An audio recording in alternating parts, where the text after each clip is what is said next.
Qirg'iz Respublikasi Prezidenti hurmatli Sodir Nurgajayevich va qadrli mehmonlarimizni o'zbek zaminida chin dildan qutlab, O'zbekistonga xush kelibsizlar deymiz.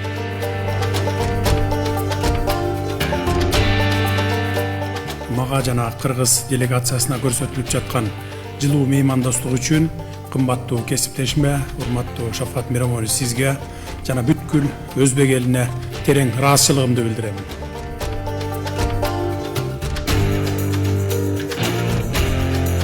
На протяжении столетий кыргызы и узбеки являются братскими народами, которых связывают дружественные и родственные отношения. Это наше общее достояние, которое мы бережно храним и передаем из поколения в поколение, и это наследие должно быть приумножено нашими потомками.